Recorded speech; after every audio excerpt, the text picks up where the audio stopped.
Opisyal nang itinalaga ng pamahalang lungsod ng San Jose del Monte ang Metro Pacific Water o MPW bilang interim operator ng lungsod at ng San Jose del Monte Water District na makakatuwang nila sa pagsasaayos ng distribusyon at operasyon ng tubig sa mga tahanan ng pamilyang San Joseño. Bitbit ang opisyal na dokumentong naglalaman ng City Ordinance, nag-umpisa na ang transition process ng pansamantalang pangangasiwa ng Metro Pacific Water sa operasyon at pasilidad ng Water District nitong Biyernes ng umaga, June 5. Mismong si MPW President at CEO Andrew B. Pangilinan kasama ang kanilang buong transition team at ng City Government sa pangunguna ni City Administrator Attorney Rizal de Mendoza ang nanguna sa inspeksyon ng mga pasilidad at inventory upang makapagsimula ang mga ito sa paghahatid ng serbisyo sa mga San Joseño. Siniguro din ng leader ang maayos sa transition at tuloy-tuloy na operasyon. Ang pagpasok ng Metro Pacific Water bilang interim operator ay alinsunod sa City Ordinance No. 2026-03-012.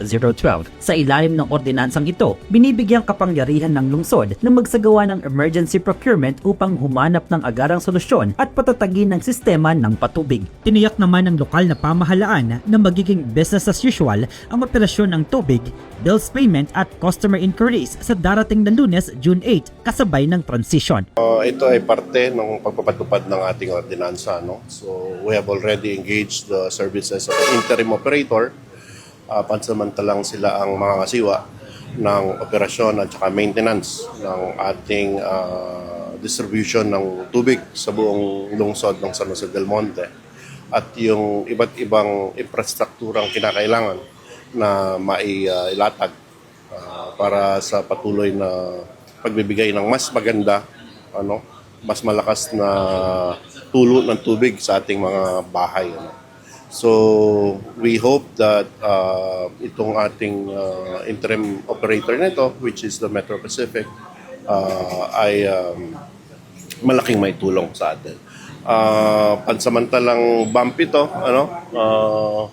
pansamantalang hinto ng operasyon today, but on Monday, business as usual tayo. Tuloy-tuloy tayo.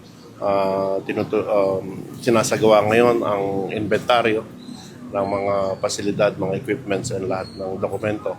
And yun na, sa Monday, wag pong mag-alala ang ating mga mamamayan sa lungsod ng San Jose del Monte.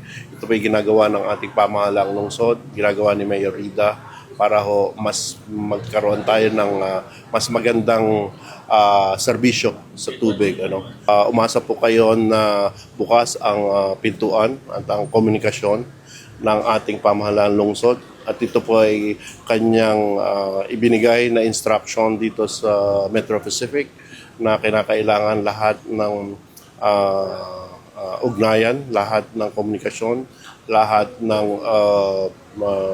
tanong ng ating mga consumers ay dapat masagot at mabigyan ng solusyon. Yan ang pinaka-importante. Magkaroon ng komunikasyon at mabigyan ng solusyon. Ang pagpili sa Metro Pacific Water ay kasunod ng masusing proseso ng pagsusuri o due diligence process ng pamahalang lungsod sa pamumuno ng technical working group nito na sumuri sa record ng operasyon, mga pamantayan sa serbisyo, technical na kakayahan at kapasidad sa pinansyal ng ilang mga operator ng serbisyo sa tubig. It's a much greater honor that we were chosen out of the many concessionaires that the mayor and her team did the due diligence on. So we're grateful that we were chosen.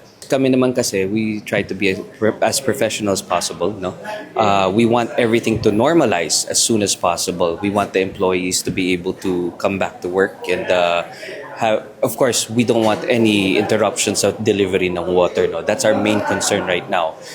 We want to make sure that the people of San Jose del Monte, Bulacan receive the proper services that they deserve. Sila ay isang subsidiary na buong pagmamayari ng Metro Pacific Investments Corporation o MPIC, isa sa mga nangungunang infrastructure holding companies sa Pilipinas. Ang MPW ay naglaan ng 3.81 billion sa capital expenditures para sa pagpapabuti ng sistema ng tubig sa lungsod ng Dumaguete at lungsod ng Iloilo na nagpapakita ng kapasidad nitong suportahan ang malaking pagpapahusay sa infrastruktura ng patubig. Ibinahagi rin nila ang kanilang official Facebook page para sa simula ng bukas na komunikasyon sa mga San Joseño. Contact us through our Facebook page and Viber, which is Metro Pacific Water, Metro Pacific Bulacan Water. You can just search for us on Facebook and Viber. So we will do our best to rectify the matters that that the people deserve naman talaga. Water is life naman talaga, as you know.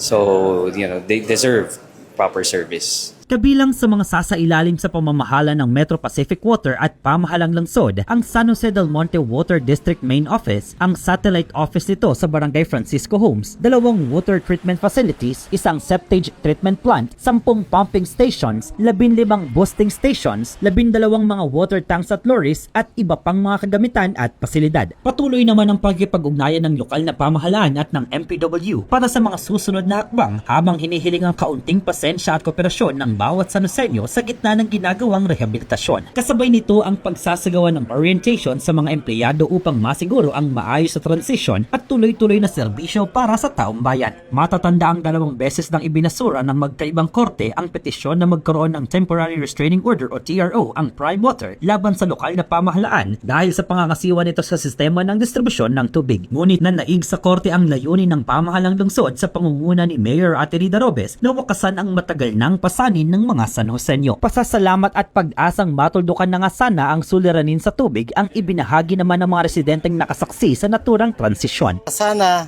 ay hindi maging katulad ng dating Prime Water. Napakahalaga po ng tubig.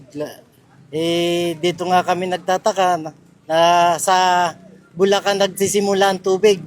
Kami pa ngayon ang nahihirapan. Nagpapasalamat kay Mayor Ate Rida Robes at kay Congressman Arthur Robes na nabigyan nila ng solusyon sa problema sa tubig. Maganda, wala nang problema yung mga tao na laging nawalang tubig. Salamat at kahit papaano matutugunan na lahat ng pangangailangan sa tubig. Samantala, patuloy namang tututukan ng Balitang Sanoseño ang iba pang mga updates ukol sa mga hakbang ng city government sa simulang pangangasiwa nito sa tubig. Para sa Balitang Sanoseño, ako si Jello Darantinaw, Public Information Office. Yan ang mga kaganapan at detalyeng dapat alam mo sa Sanoseño. Para sa napapanahong balita at impormasyon, doble aksyon at solusyon, i-follow at mag-subscribe na sa mga official social media pages ng Pamahalang Lungsod ng San Jose del Monte, Bulacan. Maraming salamat, Arya Sanoseño.